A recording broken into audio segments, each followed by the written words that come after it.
తిరుపతి జిల్లా చంద్రగిరి నియోజకవర్గం చంద్రగిరిలో బడి పిలుస్తుంది ఇంటింటికి ప్రచార రథాన్ని టవర్ క్లాక్ వద్ద చంద్రగిరి ఎమ్మెల్యే పులివర్తి నాని మంగళవారం జెండా ఊపి ప్రారంభించారు. ప్రభుత్వ పాఠశాలల్ని బలోపేతం చేయాలన్న ముఖ్య ఉద్దేశంతో రాష్ట్ర ప్రభుత్వం ప్రతిష్టాత్మకంగా చేపడుతున్న బడి పిలుస్తుంది కార్యక్రమాన్ని చంద్రగిరి ఎమ్మెల్యే పులివర్తి నాని అధ్యక్షతన విద్యాశాఖ అధికారులు ఉపాధ్యాయులు విద్యార్థులతో కలిసి నిర్వహించారు. చంద్రగిరి టవర్ క్లాక్ వద్ద నుండి బాలికల ఉన్నత పాఠశాల వరకు చదువు నేర్చుకుని భవిత మార్చుకో ప్రభుత్వ విద్య ఉచిత విద్య ఇంటింటికి చదువు దేశానికి వెలుగు వంటి నినాదాలు ఇస్తూ ర్యాలీని నిర్వహించారు. ఈ కార్యక్రమంలో విద్యాశాఖ అధికారులు 15 ఉపాధ్యాయులు విద్యార్థులు కూటమి నాయకులు కార్యకర్తలు పాల్గొన్నారు.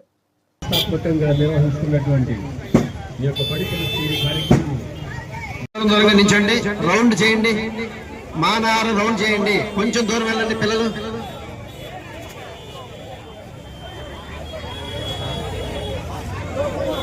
ఇక్కడికి విచ్చేసిన చంద్రగిరి నియోజకవర్గానికి సంబంధించిన టీచర్స్ అందరికీ, అదేవిధంగా ఆర్జేడీ శామిల్ గారికి, డిఓ గారికి, విద్యార్థులకి అందరికి కూడా పేరు పేరు నమస్కారాలు. మీకు తెలుసు, గతంలో కంటే కూడా ఈరోజు భిన్నంగా 2024 సంవత్సరం ఎన్డీఏ కూటమి వచ్చిన తర్వాత ఐటీ శాఖ మంత్రి, విద్యాశాఖ మంత్రి అయినటువంటి నారా లోకేష్ బాబు గారు వచ్చిన తర్వాత విద్యా సంస్కరణలో ఎన్నో విధంగా విభిన్నమైనటువంటి సంస్కరణలు తేవడం జరిగింది. దానిలో భాగంగా ప్రతి ఒక్క పంచాయతీలో కూడా మంచి మంచి స్కూల్స్ రావాలి అంటే ప్రభుత్వ పాఠశాలలు, ఆ పాఠశాలలో కూడా విద్యార్థులు ఫుల్ గా ఉండి ప్రతి ఒక్క చోట కూడా విద్యని బాగా చదివించాలనే ఉద్దేశంతో కూడా మోడల్ స్కూల్స్ కూడా పెట్టడం జరిగింది. ఇంతకుముందు ఐదు తరగతులు కలిసి ఒక టీచర్ ఉండేవాళ్ళు. ఈ రోజు అది లేకుండా ఒక్కొక్క తరగతి ఒక్కొక్క టీచర్ని పెట్టి కూడా మన భావి తరాలకు సంబంధించిన పిల్లలందరినీ కూడా ఈరోజు ముందుకు తీసుకుపోతున్నారు. ఒక్కసారి ఆలోచించాలి, మనమందరూ ఇక్కడ సంబంధించినటువంటి విద్యార్థులతో పాటు ఇక్కడ ఉన్నటువంటి ప్రజలందరూ కూడా మనం ఒక ప్రైవేట్ స్కూల్కి వెళ్ళి ఒక విద్యార్థులకు చదివించాలంటే మినిమం 25,000 నుంచి 30,000 అవుతుంది. ఈ రోజు అది లేకుండా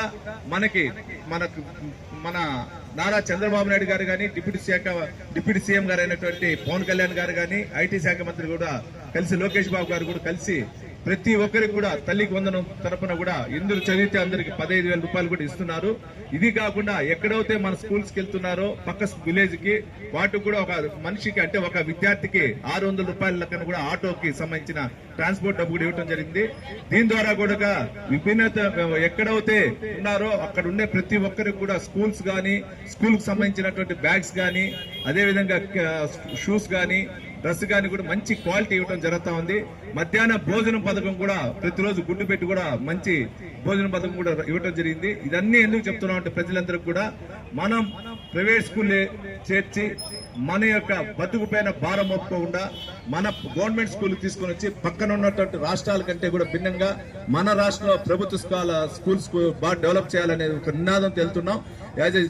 చంద్రగిరి నియోజకవర్గం ఎమ్మెల్యేగా కూడా ఇక్కడుండే ప్రధాన ఉపాధ్యాయులకు కానీ టీచర్స్ కూడా అందరికీ ఒక విన్నపం, మీరు ఏ గ్రామంలో ఉంటే ఆ గ్రామంలో మీరు మాకు చెప్పండి, అక్కడ మా లీడర్స్ ద్వారా మేము చెప్పి మన స్కూల్లో కూడా ఫుల్ఫిల్ అయ్యే విధంగా కూడా మేము చేస్తామని తెలియజేసుకుంటూ, ఇక్కడ దీన్ని సహకరించినటువంటి ఇంత విభిన్నంగా రాష్ట్రంలోనే ప్రథమంగా సహకరించినటువంటి డిఓ కుమార్ గారికి కానీ, ఆర్జేడీ శామిల్ సార్ గారు కానీ, అదేవిధంగా ఇక్కడ సంబంధించిన ఎంఈఓలు అందరికీ, అదే డిప్యూటీ మన టీచర్స్ అందరికీ కూడా మరొక్కసారి కృతజ్ఞతలు తెలియజేసుకుంటూ ఈ స్కీమ్ ని ఇంకా బాగా డెవలప్ చేయాలని కూడా అందరూ కూడా కోరుకుంటూ ఈ అవకాశం అందరికీ కూడా పేరు ధన్యవాదాలు తెలియజేసుకుంటున్నాం. జై హింద్.